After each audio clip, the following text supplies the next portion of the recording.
Hi there, I'm James, and this is the instructional video on how to play my new game, Four Winds. Four Winds, the premise of this game is that this is ancient Earth, and this is a territory that's been discovered but has yet to be colonized. So the kings of the lands have pooled their wisdom, and rather than go to war to see who gets this, they decided they would have a race from the center of this territory out into each of the directions of the four winds. So that's what the game is. It's a race for each player to get their 4 tokens out in one of each of the directions in the 4 winds, and the first player to do that wins the game. So here you see the components that are in front of a player. Starting from left to right, we have a couple of cheater cards. Those just help you remember the order of things. Order is very important in this game. So those help you remember the order of play. They help you remember what the attack tiles do and what the special tiles do. You see all the tiles there that are available to a player. There are 4 direction tiles, north, south, east, and west. There's a resupply tile. There's an and, or tile. Those are 2-sided. They say and on one side or on the other. There are 4 attack tiles and 4 special tiles, as well as there's a stamina tracker. And the stamina is what's used to determine how many spaces you get to move on any given turn. So this is the game board, and you can see it's divided into a grid format, and the object is to move your tokens throughout the grid. You can see there's some special areas, the mountains that are kind of shaded green. There's some orange areas on the board that are through canyons, and there's some blue areas that are through water. In order to move directly through those, you have to play a special tile on your in-play board. So for blue, you have to play a sailor to go through water. For green, a mountaineer. And for orange, to go through the canyon, you have to use an engineer. Also on this board, you'll see a couple of first aid stations where you can stop and get an immediate boost in your stamina. You will also see the exits, the 4 exits in each of the 4 directions on the game board, north, south, east, and west. And you'll see 2 special spaces, Wisdom Tree up at the top right and Fountain of Youth at the bottom left. Should a player choose to go for those and land on those, the Fountain of Youth means you get to keep your resupply tile on your in-play board the rest of the game. So you can use it in combination with your movement tiles. So this keeps your stamina very high. The Wisdom Tree in the top right, that allows a player to move through any of the obstacles, mountains, canyons, or water, without needing to play a special tile on their in-play board. So there's some bonuses that are available there, but they're a long ways out of the way, so you have to decide if it's worth it to go ahead and go for those, or just choose a more direct route. So these are the cards that are used to move players throughout the game. Let's take a look at this first card. It has the directions west, east, and south, and then the word or in the middle.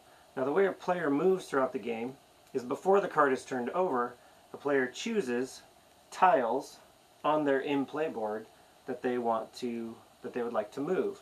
So let's say a player chooses east and north. Well, when this card comes up, they've matched east, so they can move east. They didn't match north. There's no north on the card, so they can't move north. But whatever number of spaces they have in their stamina, they're allowed to move east because they match that. Now let's say they chose east and west, and so there's an or. Now the or on the card means that they could move either, let's say they have 5 stamina spaces, they could either move 5 spaces east or 5 spaces west. Here's where those little tokens I told you about, the and or tokens, come into play. Should the player want, they can change the card to an and then they would be able to move east 5 spaces and west 5 spaces. So those are pretty powerful tokens. The other element you'll see on this card, it says +1 stamina. That's just an element of the game. At the beginning of the turn, all players get to go +1 stamina. These are communal cards. Everybody plays the same cards. And that happens at the beginning of the turn. Sometimes there's nothing there. Sometimes it's negative. Just kind of depends on what the card says. Then you'll see at the bottom of the card there's the word action in red. That's actually called a reverse action. Regular actions are in black. A regular action activates either the special tokens or attack tokens, which I haven't told you about yet. So regular action activates that. So if you played a sailor and wanted to move through the water, when the word action in black text would activate that and allow you to move through the water instead of having to go around it. There are some cards that have no action on them. Some cards have reverse action, and then the majority of the cards have regular action. So the way a player would move would be like this. So let's say over here on this side we've got the green player here, and the green player has 5 stamina and votes north and west before a card is turned over. So let's just pretend that this card hasn't been turned over. It has been now. It has west, south, or east. So the green player has matched west but not matched north. So the way that the number of moves are calculated is he has 5 stamina and he played 2 tiles on his in-play board. So 5 minus 2 is 3, therefore he has 3 moves. So he can move any token west 3 spaces. So he would probably want to take this one 1, 2, 3 west and get closer towards this exit. Here you can see the attack tiles. There's a blizzard, the damage it does. There's an earthquake, there's a gypsy raid, and there's a pirate attack. So I'll give you a second to look that over, or you can pause the video if you want to read those in greater detail. And then there's also a description of the special tiles and what happens if they are regular action or a reverse action. Here you see the order of play card. The order, like I mentioned already, is very important in this game, and you have to follow this pretty strictly just because of the way things are laid out. Then the players take their turns, and that's on the other side of the card. Just a couple other things about moving on the game board.